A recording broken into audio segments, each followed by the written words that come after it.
I'm excited to be here. Thank you so much. And thank you to everyone on Zoom. Where's the camera? So I can, on the wall? Right. Oh, right there. So hello to everybody on Zoom. I'll try to remember to look this way as well, do both, just so that I can make sure that you're included as well.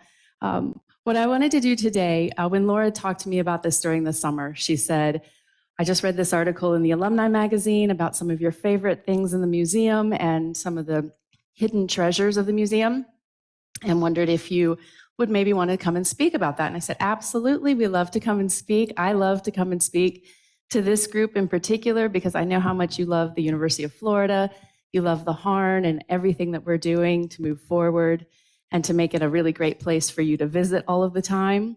So I know you've heard from Dulce Roman, for instance, and you've also heard from Carol McCusker recently, this group has. And so we're thrilled. We're always thrilled to talk to this group and talk with you. Today I will talk about some of my favorite pieces. I'm going to take a little bit of a different spin on that. I'm going to talk more about why they're my favorites and what they mean to me personally, and leave some of the art historical. Sometimes that is a part of it, and sometimes it's not. And that's something that I wanted to talk about today. And then I'm going to talk a little bit about some of the exciting things that we're doing now and that we're planning for the next 5 to 10 years as well at the Harn, just to give you an idea of where we're going. And then, as Laura said, I've been reading a lot about this lately. Some of you might have it been as well. But what role does AI have in all of this? Some of us have a lot of questions about that, and I'm hoping by the end of my presentation, we'll all have many, many more questions. That's sort of the whole idea.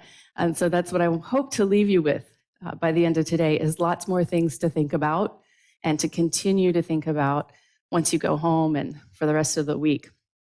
And as you come to the Harn, as you're looking at everything at the Harn.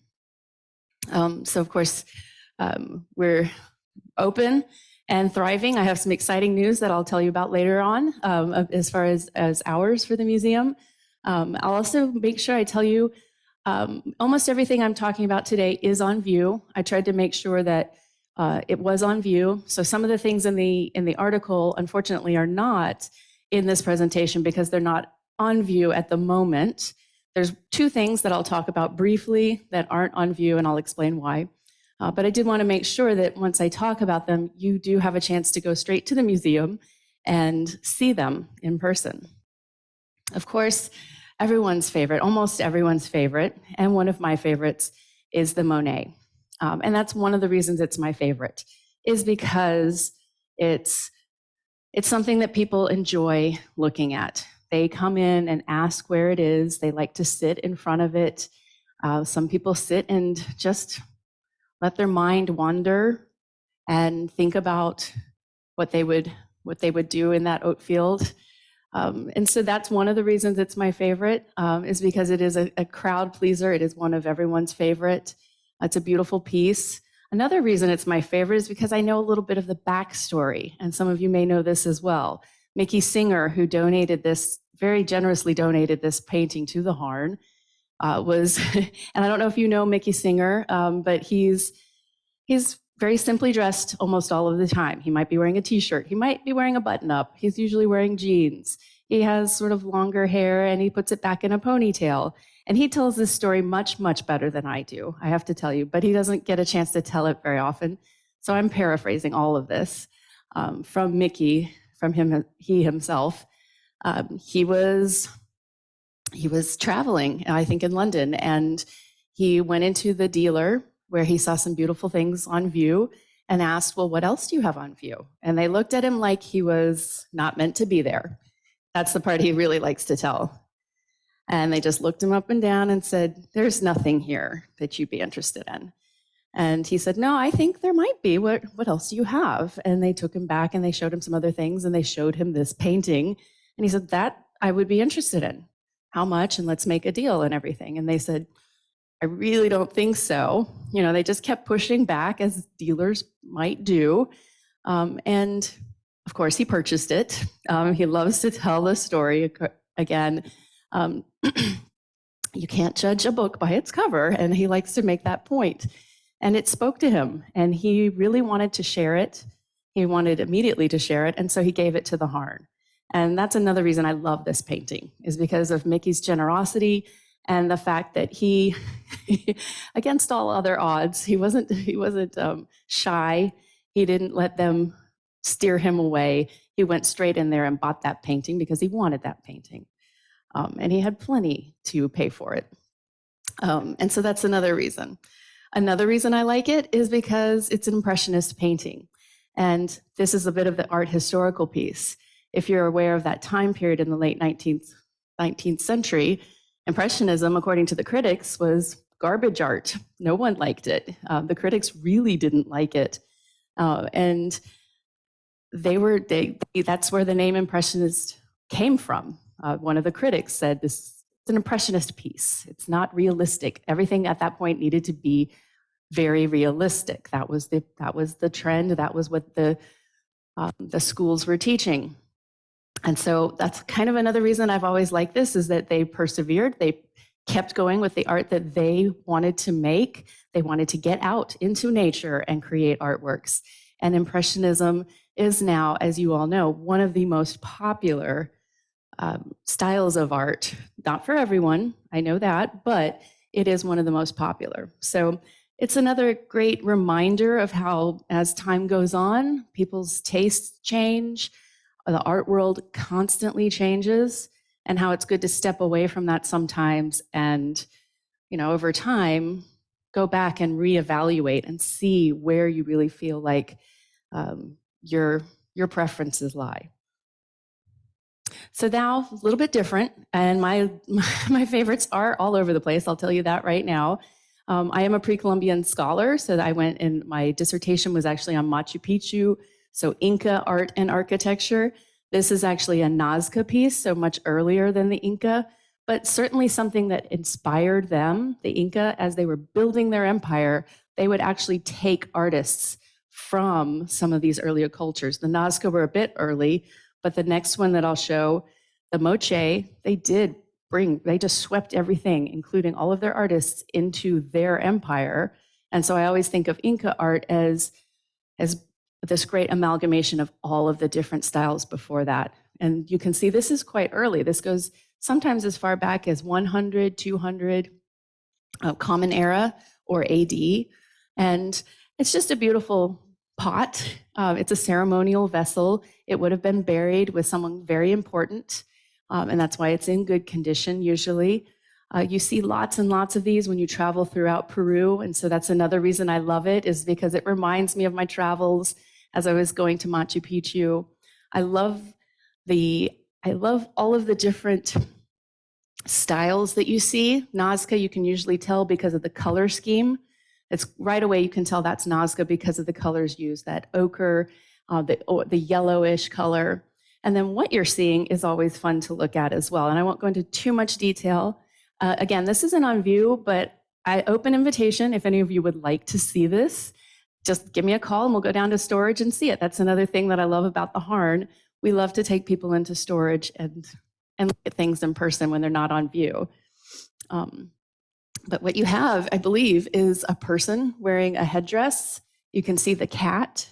So rather than having an actual cat, this is either a human wearing a cat headdress that goes over the top of the vessel, and you can see the feet, the hind feet on the other side. So that's going across.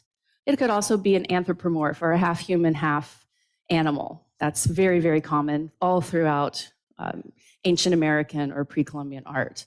And then you have a trophy head, which you do see quite often in Nazca art in particular. And you even have some smaller versions of the trophy heads on either side. So quite a departure from the Monet, I know. I go from beautiful oat fields to trophy heads, and that's kind of where I am. I like lots of it. I like to explore different pieces and parts of arts throughout the history of man and woman, especially. Let's see. Do I have it right? This is another piece that I absolutely love, the Moche, or Mochica, as they're also called.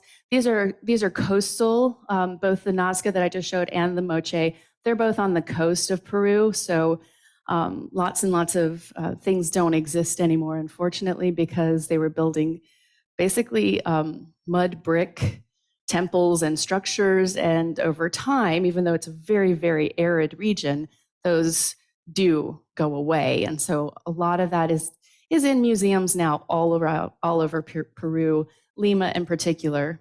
If you travel there, you will see exquisite examples of pots just like this.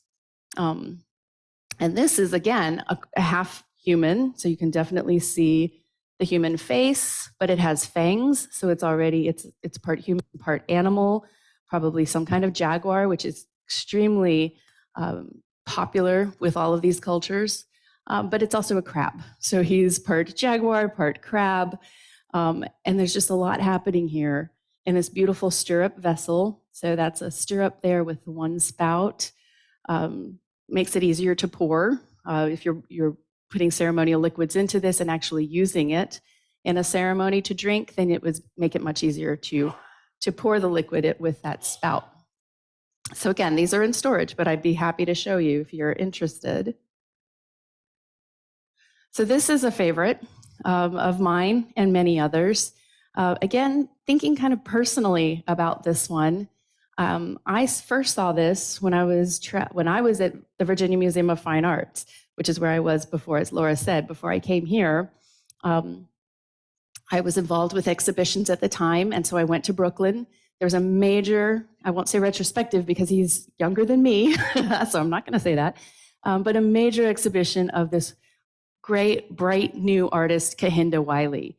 And he's a wonderful person. In fact, I've had a chance to talk with him and see him several times throughout the years. This was at the Virginia Museum right before or after he spoke, I can't remember, but he's just a really generous soul. He's a wonderful person. His father is Nigerian, his mother is African American, he is American, but he brings in, you can see with the Dogon couple, this is a direct reference to the Nigerian to Yoruba twin figures, and that's what he's showing here. I love exploring more about his art. I love hearing him talk about it personally. It's one thing I love about contemporary art is you get to talk to the artist and you get to see what their perspective is. And they tell you, you don't have to make it up. I have to make it up with pre-Columbian. What could that be? Which is also fun. I'll give you that. That's an adventure. But I love talking to the person, especially when the person is such a great and generous spirit like Kehinde. And he is continuing to do lots and lots of work since I came here. So I saw it at Brooklyn. I saw this exact piece. This was a major part of that exhibition of all of his greatest artwork. And then it was a traveling exhibition that went to the Virginia Museum of Fine Arts. And so I saw it again at the Virginia Museum of Fine Arts a few years later. This was around 2015, 2016. And then when I came for my interview here in 2018, I walked into the galleries and said, I know that space. I've seen it a bunch of times. It was in my head. And I remember when at VMFA, we made a video. We had a video conversation with Kehinde, and he said this is one of his favorite pieces. So we put that on our website because I believe that this is one of his absolute best pieces. Carrie Oliver Smith collected this back in 2008, I think. Yeah, 2008, which is when he was producing these very, very large. It's very large scale. If you haven't seen it, it's in our pavilion. It takes up the entire wall. And it's so accessible to people. These are African subjects. These are, so he would travel all over. And in this case, he did travel to Nigeria. And so he was using models, in this case, who were African. But a lot of times he would go out onto the street and just start asking people as they passed by, would you be a model? Men and women. So he has a lot of female portraits as well. Bring them in and say, this is what I'd like to do. And then he adds a very Baroque. And so he goes back to a very, very well-known style of art, the Baroque artworks. And that's where you get that background. That's where the background is coming in. And sometimes they're holding a sword, or sometimes they're on horseback. Very recently, he did something called the Rumors of War in Richmond, Virginia, and it is a sculpture. So he's also working in sculpture, and it is an equestrian. And you've got a young Black man on the horse. I got to meet him too, the subject, the model, that night that they unveiled it. And so what he does is he brings the model in, and by doing that, when the visitor comes in and they see someone that they think, I could know that person. I do know that person in some cases, or at least I'm dressed like that person, or I have that t-shirt. I just talked to someone the other day who said he was traveling and bought that t-shirt because he saw it on the painting. And so it's just amazing, and it's very accessible to a lot of people. Yeah. Yeah, I mean, I was just thrilled. That was the first time I met him. And you never know, they say don't meet your heroes because they could be awful. He wasn't. He was absolutely wonderful. He's also a twin, so I love that aspect too. So getting into the context a bit, he is himself a twin. He has a twin brother. I've met him too. They're all just wonderful people and brilliant, just absolutely brilliant in what they're thinking about. And when he was here talking about that, that's when he got the idea for the monument, because of Monument Avenue that goes right through the middle of Richmond, Virginia. I'm not sure if you're familiar with the history of that, especially recently, but that is precisely when he got that idea in 2015, maybe to do a monumental piece, an equestrian statue. So then women artists are extremely important to the Harn, and they're extremely important to me. Throughout the history of art, and while I was going through undergraduate studies at JMU, James Madison University, and then my graduate work at Virginia Commonwealth University, we still rarely talked about women artists. There were one or two that you may talk about, but not very many more, as if they didn't exist, as if they just never painted. And in some cases, they weren't allowed, and that was not something that women did. In many, many cases, though, even if they weren't allowed, they were still painting. They just weren't being discussed. That's not really the case here because I'm talking about a contemporary artist, but that's just to give you some background of why this is one of my favorite artworks. Technically, also, when you look at this in person, when you look at this work, it's a ceramic vase, of course. It stands on a very, very small base. I'm not very skilled at all. I've never really tried anything besides coil built. When I was in kindergarten, when you're making the ashtray, that's my extent of ceramic production. And so that's one of the reasons this is one of my favorites. It's extremely thin. And if you know anything at all, and all I know is from what I've read and studied and talked to other artists, is that that's incredibly difficult. It's very, very fragile. And there are two pieces by Adundu. You see the orange and the black. And they're right as you come into the gallery, you can see them with the Ella Natsui piece right behind them. And so, as I mentioned in the article as well, I love that those are together. So this is in our contemporary art wing. It's called Global Perspectives. And so all the curators came together and said, well, this is what is happening in African contemporary art. And then here's Japanese and Chinese and Cuban and let's see, there's lots of others. American, Kehinde Wiley is in there as well. And so you've got lots and lots of, and that's the thing about contemporary art, it's extremely global. It's everywhere.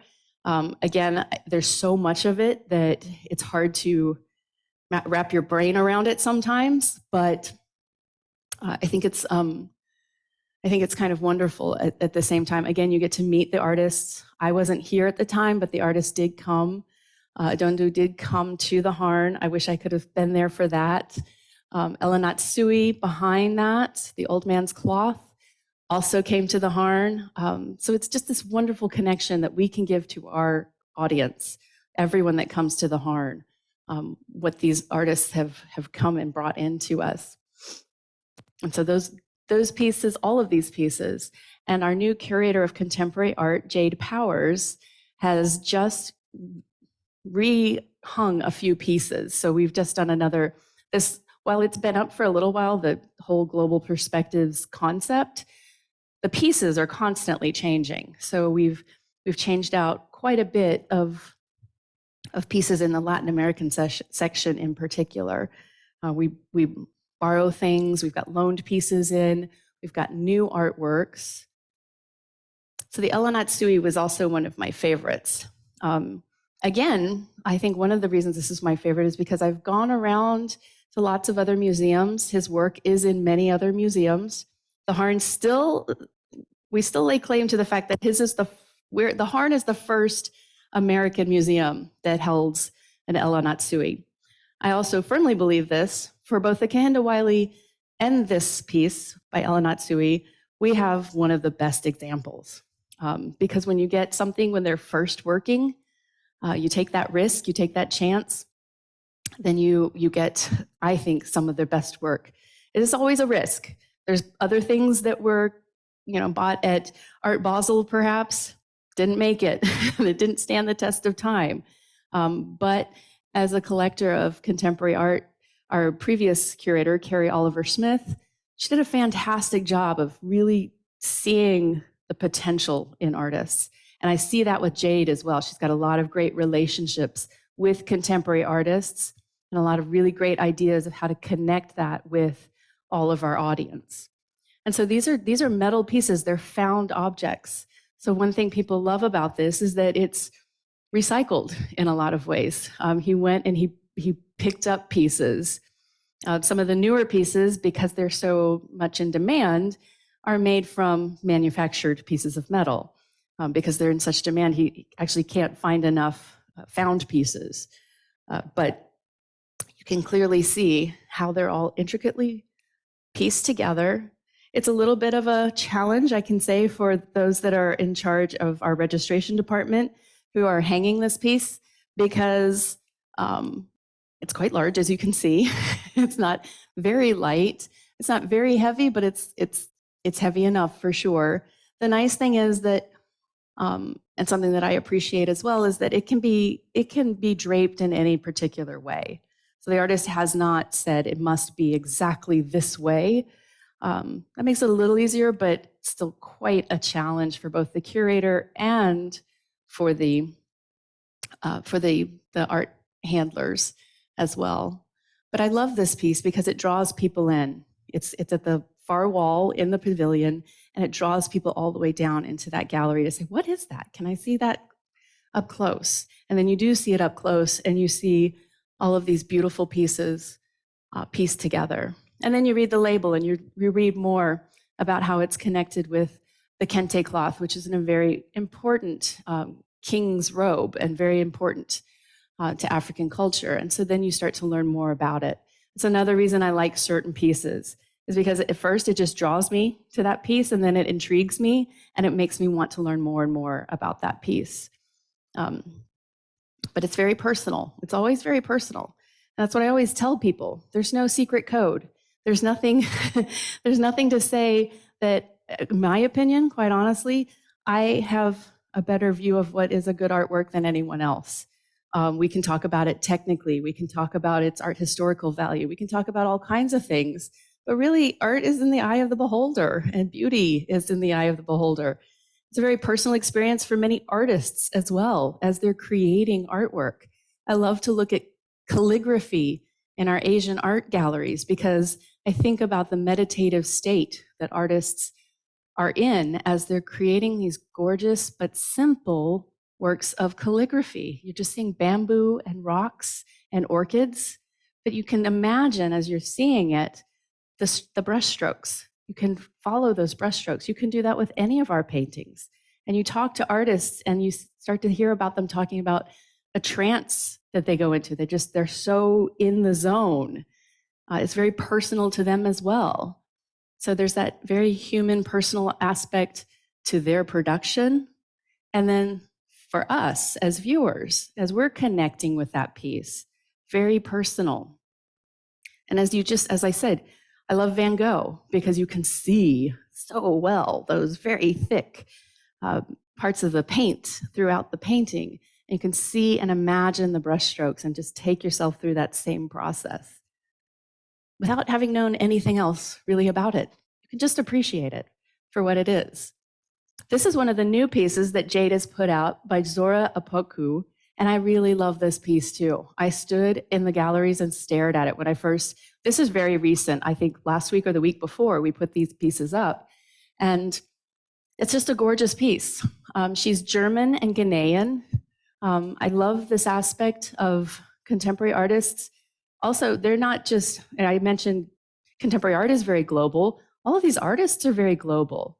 Kehinde Wiley is both Nigerian and American. He brings all of that into his experience. That's a lot of history, a lot of culture that he's bringing into his experience. And you have German and Ghanaian. You see that a lot throughout art history. You see many, many artists with lots of different backgrounds, but especially in contemporary art, they're moving around. They have parents from different countries, different parts of the world coming together, and all of that experience bubbles up into these beautiful works of art. So you have to see this one in person. So just to explain what you're seeing, this is a self-portrait of the artist with her face partially hidden by a fig tree. She likes to talk about femininity in her art, and also, so you've got fertility with the fig tree. There's lots of symbolism there. But what I love is how she made this. This is a screen print on silk.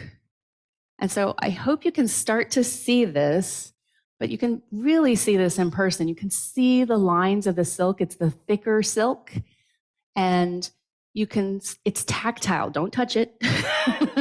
Don't tell anyone I told you to do that. Don't do that. But you want to touch it.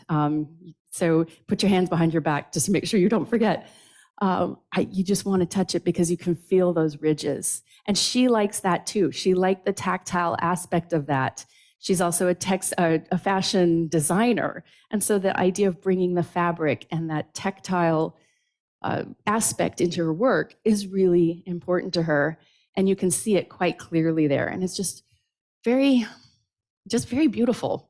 Even though you can't see her whole face, it's just quite beautiful. And then again, back to another ceramicist, this time a contemporary Japanese female artist, Fukimoto Fuku. And I absolutely love this piece. It looks so simple. It looks like, oh, I could probably do that. I don't know who would say that. I would never say that. These are nested bowls. These are not separate bowls. It's difficult to see because it is in a contained case. We do have plexi around it. But those are all connected. And just imagining how that takes place and how you've got different shades of blues and greens, and you just get lost. And again, you get lost in thinking about that technique, the production, what the artist has done. How many of those has she created that didn't go well in order to create this one that did finally go well? And so again, this idea of how fragile, how precious all of these works are, to both, again, the artist and to now us, the viewers and the keepers of these gorgeous works of art. And of course, I know Dulce's talked a lot about this, so I won't talk about, again, too many details. I'm just gonna go through some of my favorites, and since I was a bit late, I won't really talk too much about these, but I can tell you, I didn't know very much about this collection. Right after I got here, I love this story. Roy is a big part of this story, Roy Hunt. I got here, and I think within a few months, I got here in the summer, and I remember that summer or fall, Roy said, we've got to go see Sam Vickers. He's ready. He'd like to meet you. We went to visit.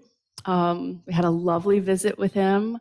And oh my gosh, you go through the house. I've got some photos later.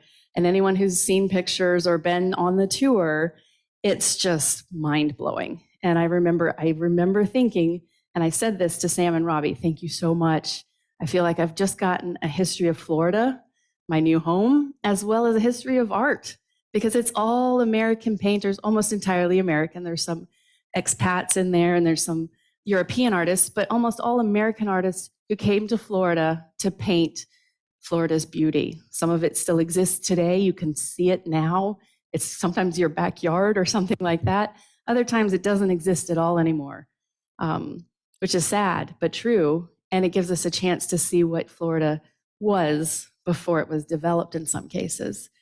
So this painting is one of Robbie's favorites. I did ask her, what's one of your favorites? She said this one. She's got a very personal story for this one.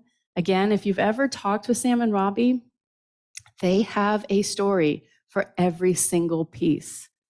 And so again, I didn't truly appreciate this until I talked more and more and more with Sam and Robbie. Sam especially, but both of them. They would go to Europe. They would go anywhere that they heard there was a piece by an artist who was in Florida, whether it's Winslow Homer or John Singer Sargent, Laura Woodward, lots and lots of artists, 1,200 to be exact. He went and he was very strategic about what he was collecting. It wasn't just a grab all. It wasn't just give me everything you got. It was very specific. I have a hole here, and I need to fill this hole. I know that this artist was here, and he was a detective then. So he really has a wonderful collector's story as well. And luckily, the University of South Carolina, he's an alum of USC, actually did an oral history. They've shared that with us.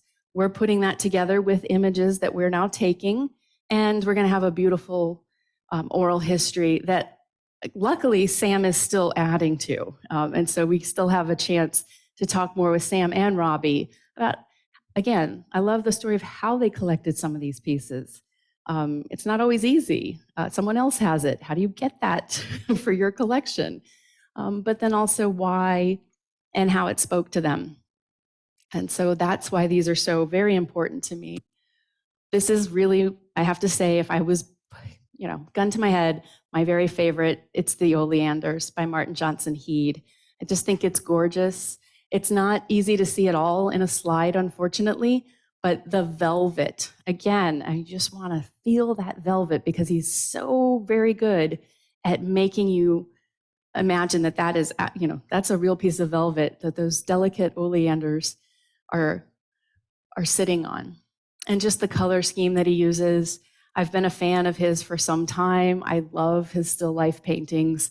And then I saw this one and I just totally fell in love. It's just a beautiful painting. I think it's just gorgeous. And you see them everywhere. That's the other thing. You drive down to Orlando. I was driving down to Orlando to see some people, and there's oleanders. They're wild. They're just all across, they're pretty common, actually. Can't put them in your backyard if you have dogs. I know that. So I don't have any. But it's interesting that he's put this poisonous, delicate flower, but also very common flower. There's lots of women artists. So we've actually added a great number of women artists. I think it's around 160, I believe, women artists have been added to the collection. Again, that we're painting alongside all of the other artists that we have, and just not as well known. So Marguerite Zorak is one of those, painting with her husband. And it's a daily scene. I don't know much about it, to be honest. I want to know more about it. I love the painting style. It's described as frenetic by lots of people, lots of very fast brushstrokes. What does that mean? I think it means this woman's life, she's a midwife. So when I first saw it, I thought, oh, it's a mom. I get that, I'm a mom. Life is crazy, everything is crazy. And I just had that immediate connection. I'm looking at a mom. Well, she's actually a midwife, I've learned now, which means she's like the granddaddy of moms. She's a, major mom. And I don't know if that's what Marguerite was going for. This is one I have to admit, I don't know as much about. I need to know more. Why was she painting this? What was the connection? There's also a portrait of Mary Eliza by Marguerite Zorak. I haven't had a chance to study that either. I think it's important. And so that's something that we're dedicated to doing. And when people ask, well, why did Sam pick the Harn? Why did he pick the University of Florida? He says all the time he wanted it to go to the University of Florida where he knew it would be studied. He wanted it to go to this major research university where he knew, and we've been doing that. I'm sure Dulce shared with you, but I love to share. The moment we got it, it went into, and I'll skip ahead actually. That is one of my favorites too. So this is the house before we went in and took all of those paintings. Beautiful picture of Robbie. And it was with them everywhere they went. Every single room had paintings from this collection. They lived with every painting. And like I said, they knew each one of them personally. And then we brought it here. And so we did. We said, if you trust us with this collection, we will put it up immediately, which we did. Our registration team was amazing, got it up on the walls within a month of receiving the gift in December. I think by February 26th, we had the opening of this exhibition. That's in the main exhibition hall. And then when we had another show coming in for that space, we moved it into what is called the Bishop Gallery, which is directly adjacent to the main exhibition hall. And so we'll always have that on view somewhere in the museum. Right now, again, it's in the the Bishop Gallery. There's two things there. And you can see there's the Martin Johnson Heat. I get to go visit it all the time. It's right there, and it's small. That's the other thing. They don't have to be gigantic paintings to blow you away. Sometimes it's the small things, the little details. And that is changing periodically as well. So it's not just exactly the same paintings all the time, but you will see, some changes here and there.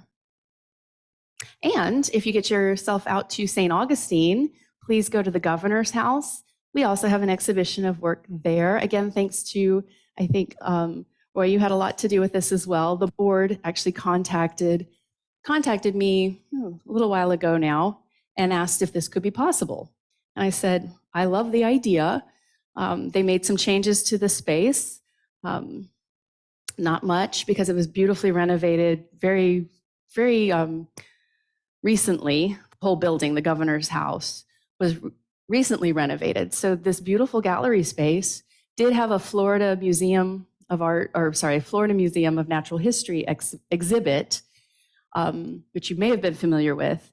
Lots and lots of furniture, lots and lots of walls. It was quite crowded, actually. We took all of that out.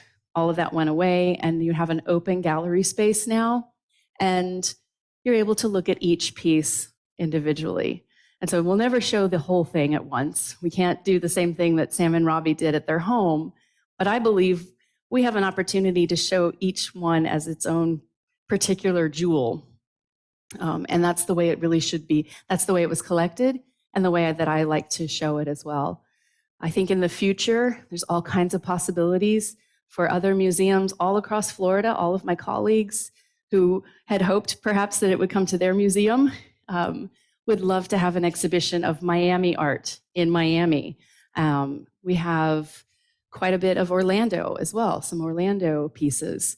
And then, I could imagine that people in Miami would love to see the St. Augustine pictures as well. So there's a lot of opportunity there. Many of these were actually made so that people could take them home as a souvenir. So that's how they ended up in New England, and they were coming to Florida too. The patrons were coming to Florida to vacation, and then they were coming back up to wherever else they lived.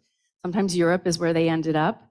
And Sam did his best and a really excellent job of getting them all back home to Florida.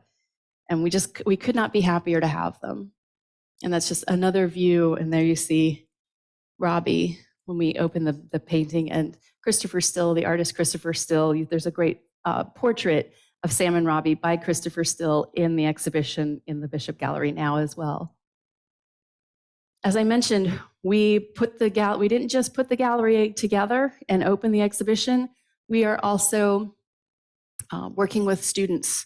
That is our mission. That is everything that we do is connected, we know, with the University of Florida. We serve the students, the faculty, and the staff, as well as all of Greater Gainesville.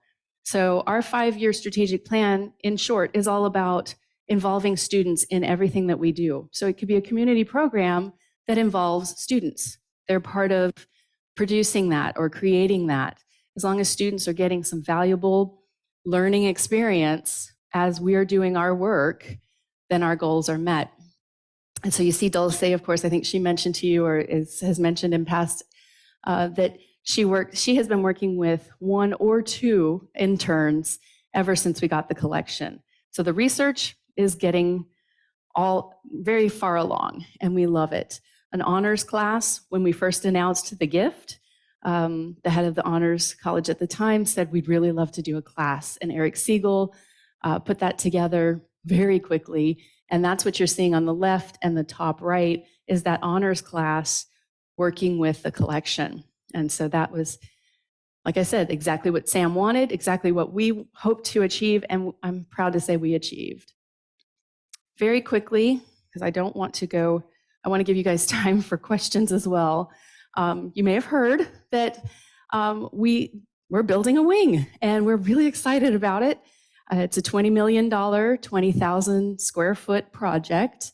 You can see where it's meant to go. So this is the front entrance, just to orient you. You got the parking lot here still, front entrance. This is a concrete covering, so it's not a solid structure. It's not enclosed. It's open to the air. And then this is the footprint. This is not a final drawing. The architects make me swear that I promise I'll tell you all. That is a footprint to show you the square footage. Within that 20,000 square feet, I'm very happy to say we're going to have 2 gallery spaces, one of which is dedicated to the Florida collection at all times, the other for anything and everything. It could be special exhibitions, it could be permanent collection, it could be just about anything. So it's more opportunity to show more of our collection of 11,600 artworks. Excuse me.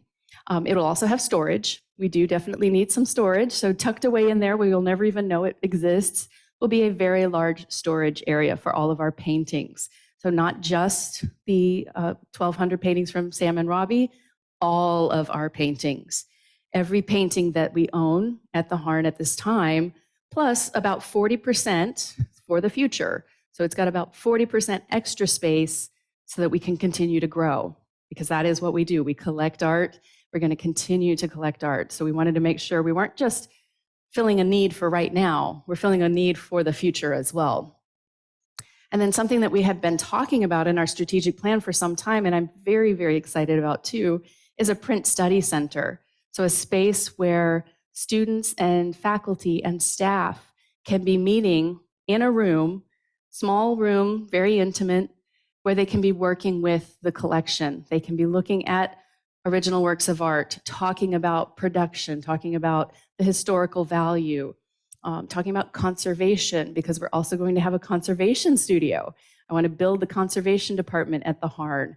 And so it will also be a chance for students to work directly with a conservator that we'll hire for prints and drawing. So that building is just absolutely essential for our future. So this is taking us into the next 5 to 10 years as well, because we've got to have those personal connections, and bringing the students into that personal connection is really key.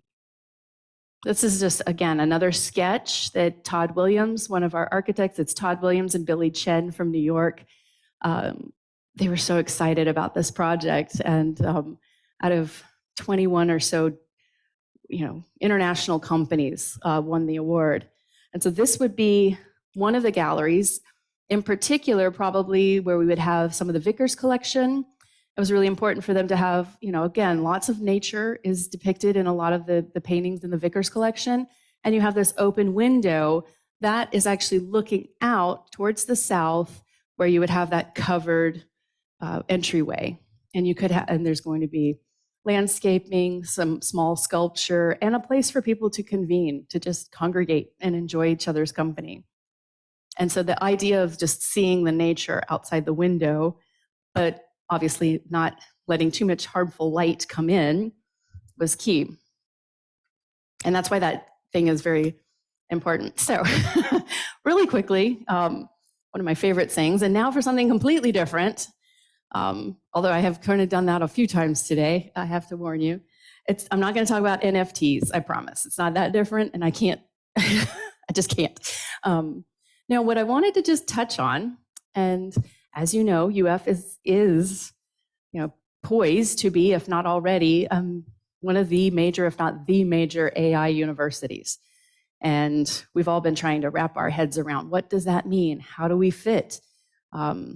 Joe Glover was talking about this in a board meeting this weekend. He's saying, 20 years ago, or when he first started, actually, going even further back, there were no PCs. None of that existed.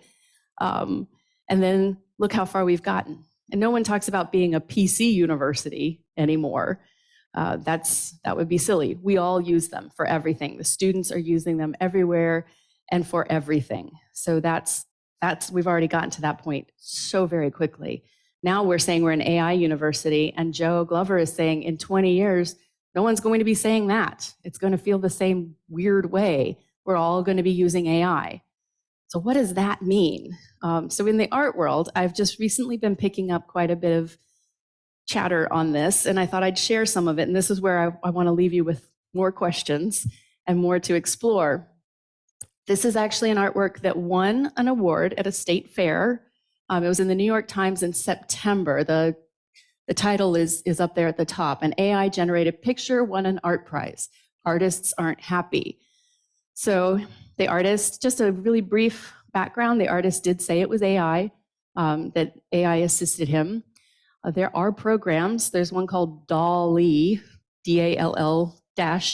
It's a kind of a play on WALL-E, the Disney movie, as well as DALL-E, Salvador Dali.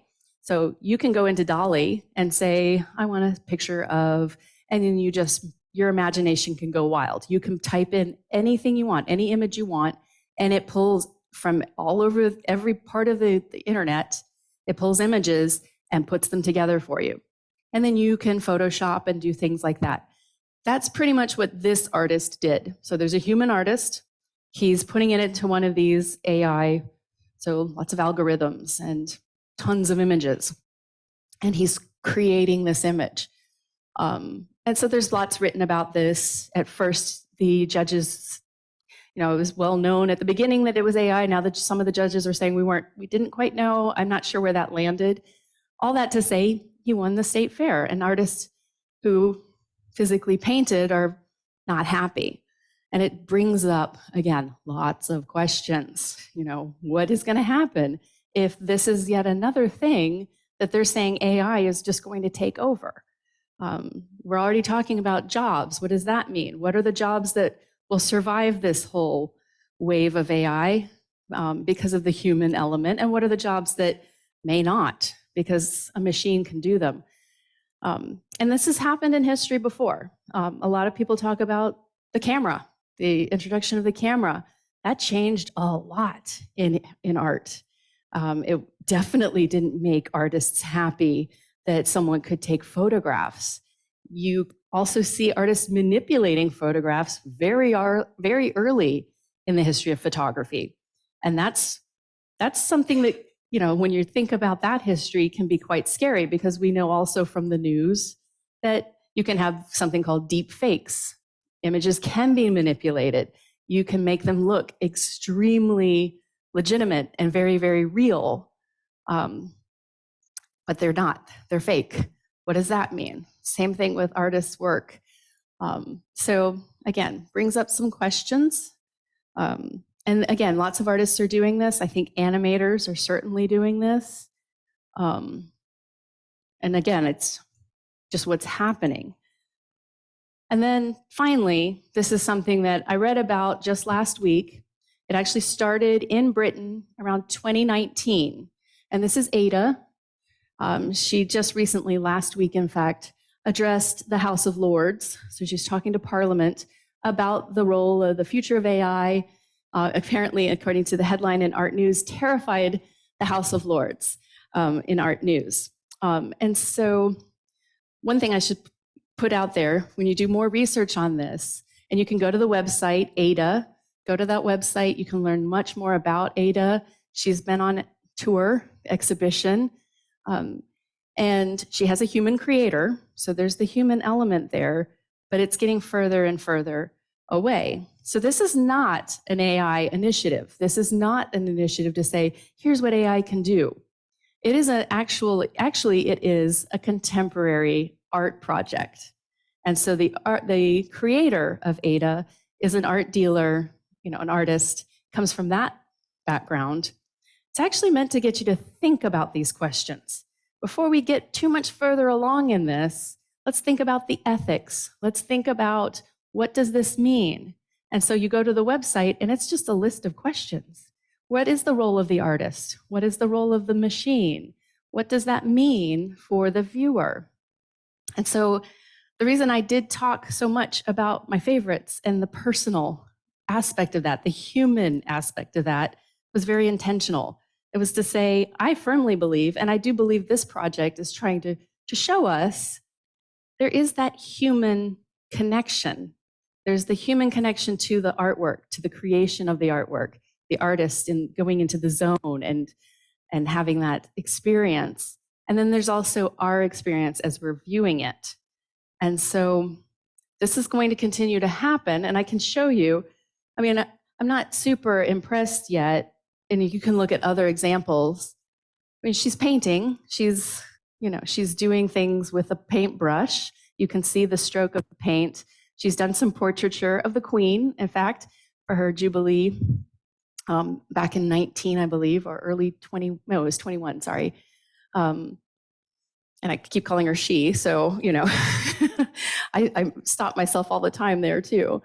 But, I've always said this, I've always believed it, and this is where I think museums need to be on our toes, is to say, what is our role? And it's something they've been asking me ever since the AI initiative became a thing at UF.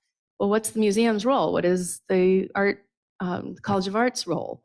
And I think we have to be on our toes to say, let's talk about the ethics here. Let's talk about the human element. Art, for so many millennia, well, yes, has had the human element involved. And so I don't think that's going away, but that's my opinion, and that's where I'm going to keep exploring. And like I said, I just hope that this opens up a whole new set of questions for all of you as well, to go home and explore and have some fun looking at what Ada's been up to. So thank you. I really appreciate all of your time. Oh, really quickly, some announcements. Sorry. Very exciting news. I've been really excited about this and working on it for 4 years now. Our hours are about to change. This is really new. This is breaking news. I haven't had a chance to tell the staff yet, so keep it. I'm going to tell them today because we got it just last week. But you see our hours now are Tuesday through Saturday and Sunday, and we close at 5 every day. What I was always hoping for, and I'm so thrilled to say, is we will now be open till 9 on Thursday evenings. So you can come. I'm hoping the cafe will be open as well. You can come and enjoy yourself. If you're going to performance at Performing Arts, you can come and have a stroll through the galleries while you wait. You can park and go through the galleries and then go to a performance, and you don't have to worry about being in traffic on Archer or anything like that. So I have all kinds of great ideas. It's going to be lightly programmed. Museum Nights is always still going to be every second Thursday of the week. That's very heavily programmed, but this will be quiet. We might have a string quartet playing somewhere in the museum, so you might hear some music, but it's not very loud. Or there might be a DJ somewhere outside, depending on what we're thinking. But it's really just about accessibility, some different hours for people who can't be there 9 to 5. And so I'm very excited about that. And now, that's it. Thank you.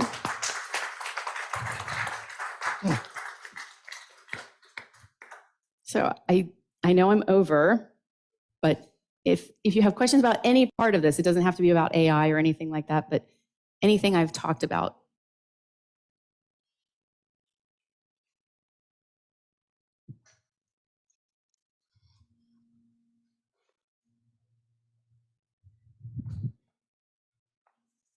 Take your time, Laura. I need some water. On this morning's news, Damien Hirst was burning one of his original pieces in a gallery because it was going to become NFT, non-fungible token. Mm-hmm. What in the world? Now that I'll just say I've never understood Damien Hirst. And that's where you could have never quite understood. I mean, obviously my first reaction is, I think that's his reaction to the NFT. sort of like mine, like, no, not gonna go there. And he's obviously making a statement about that. What exactly is the purpose of NFT? I mean, to have it on exclusively on a computer, but it can be copied, digitized elsewhere, can't it?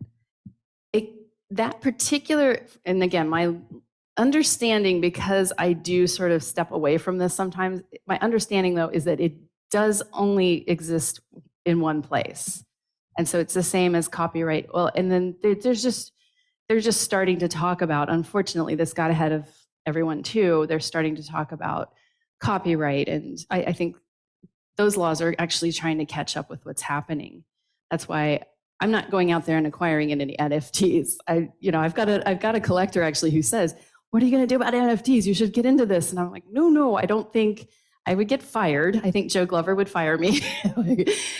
Came home and said, "I got an NFT for us." I don't. Yeah, This is one where I like to wait and see where this is going, because then cryptocurrency is involved. I mean, there's all kinds of shenanigans. Yeah, is a good way to put that. Yeah. And so I'm afraid I don't have a good answer yet. I think I don't know if anyone does.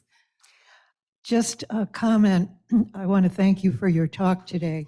I have a visitor coming from Germany in about a month, and you've given me a wonderful idea of something I think they'll enjoy seeing. Thank you. Good. Excellent. Thank you. Yeah, we love visitors. Yes.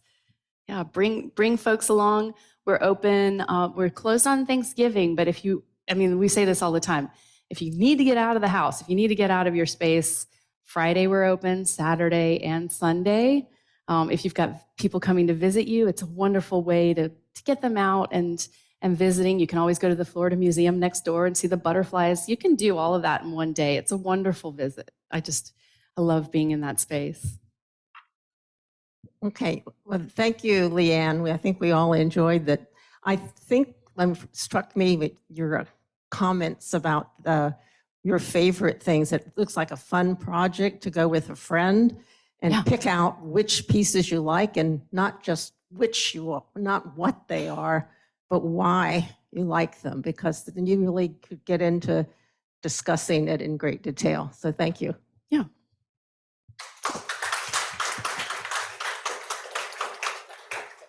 Thank you all.